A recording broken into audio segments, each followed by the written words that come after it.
rabakata ribarabakabosh indelebesete rambababababa rishete.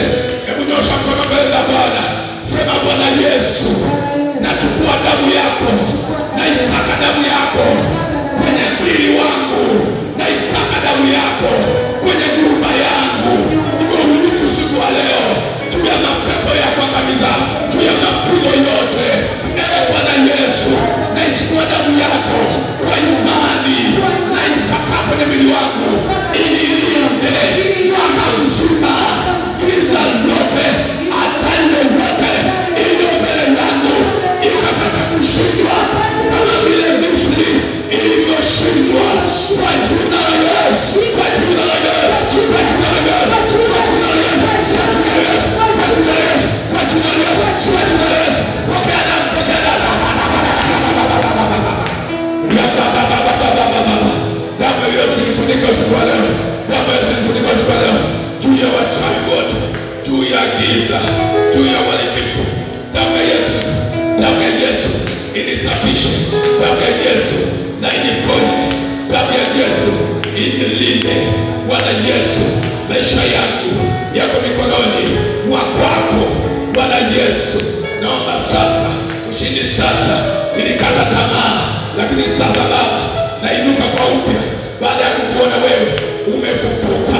Nainuka kwa upya, natembea kwa upya, natembea kwa ushindi kwa upya, maana wewe Baba umefufuka. Nafufuka upya, maisha ya kiroho, maisha ya kimwili, baraka zangu nafufuka upya, natembea upya kwa jina la Yesu. Rema la baba baba baba shu libodogo baba baba baba baba. Naomba upako mpya, naomba nguvu mpya, naomba uwezo mpya, naomba mamlaka mpya, naomba kutembea kwa upya kwa jina la Yesu, kwa damu ya Yesu, kwa mkono wa Bwana, kwa uwezo wa Bwana, katika jina la Yesu, kwa mkono wa Bwana, katika jina la Yesu. Riseke mebeshi, mebeshi toka, omba, omba, omba, omba, omba. Nizama baba baba baba. Damu ya Yesu iwe halisi iwe halisi katika ulimwengu wa roho. Damu ya Yesu iwe halisi katika maisha yako. Damu ya Yesu iwe halisi katika maisha yako. Ione damu ya Yesu. Walipopakwa damu ya Yesu, waliopakwa damu ya Yesu waliokolewa. Wale hawakuokolewa na damu ya Yesu waliangamizwa. Bwana kusaidie. Saidia hiyo damu. Saidia hiyo damu.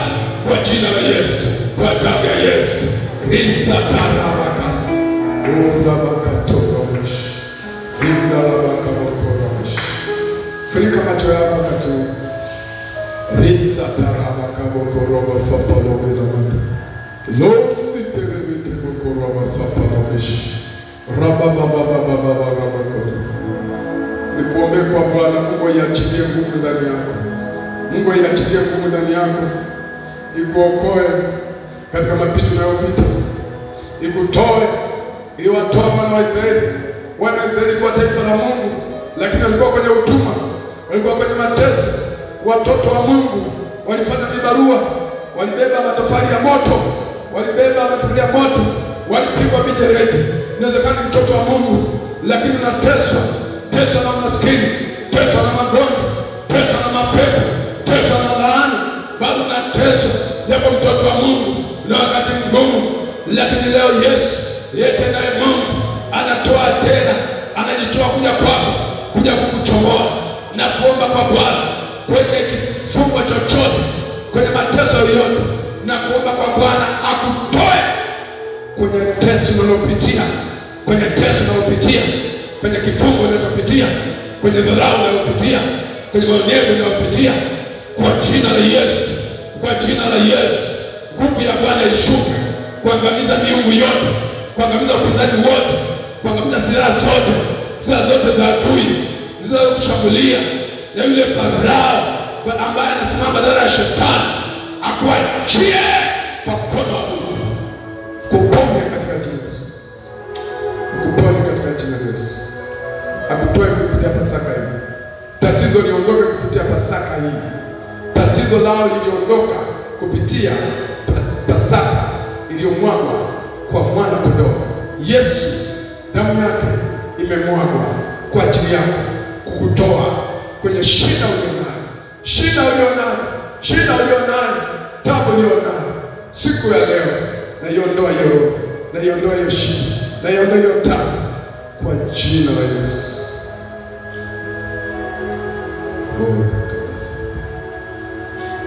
Urikasapa linda la baba. Damu ya mwanakondoo ilikuwa na nguvu, ilikuwa na nguvu isiyo kawaida. Damu ya Yesu ina nguvu zaidi ya damu ya mwanakondoo. Ikusaidie sasa. Asante Yesu, asante Yesu, asante Yesu, asante Yesu. Baba, katika jina la Yesu, mtoto wako huyu, mapepo yakimwangalia katika ulimwengu wa roho, wasimuone yeye, waione damu yako. Kwenye nyumba yake waione damu yako. Kwenye safari zako waione damu yako. Kwenye biashara waione damu yako. Bwana Yesu, muokoe na hilo, pigania na kumtetea. Bwana Yesu, wachawi wakija kwenye nyumba yake wakute na ulinzi, kute ulinzi wa damu ya Yesu kila kona ya maisha yake. Kwa jina la Yesu, ulitulipia deni kwa fidia, si ya fedha na vitu vya dunia hii. Kwa damu yako Mungu mwenyewe imetosha kuondoka leo na ushindi. Tunakushukuru Baba. Namwambia mtoto wako ndoto njema, ufunuo kutoka kwako, hekima kutoka kwako, ulinzi kutoka kwako, furaha kutoka kwako, sababu umefufuka Baba. Mungu wa uzima, tunatazamia makubwa zaidi. Kesho yetu ina makubwa zaidi, maana kesho yetu inamfufuka Yesu. Mungu, mambo yaliyo mbele yetu kama mafanikio zaidi, katika jina la Yesu Baba, katika jina la Yesu Baba. Narudia tena, yeyote amefungwa na kifungo chochote cha ibilisi, fungo vya wachawi, vya kupumbazwa, vya kufungwa, vya kupozeshwa maisha yake, na mfungua kwa jina la Yesu, na mfungua kwa damu ya Yesu, na mweka huru kwa damu ya Yesu, katika jina la Yesu. Asante Baba, asante Mungu wa uzima, kupitia kwa lako leo ndani. Asante Baba, tunajiandaa kuondoka hapo, wewe pamoja nasi katika kila njia tutakayopita. Tuma malaika zako kutulinda, tuma malaika usiku wa leo, tuponye tena Mungu hapa asubuhi, tukiwepo hapa jana tunachomoza, tuja kuangalia uliofufuka Baba, kwa pamoja nasi kupitia mkono wako leo ndani. Tupe uzima na afya tena.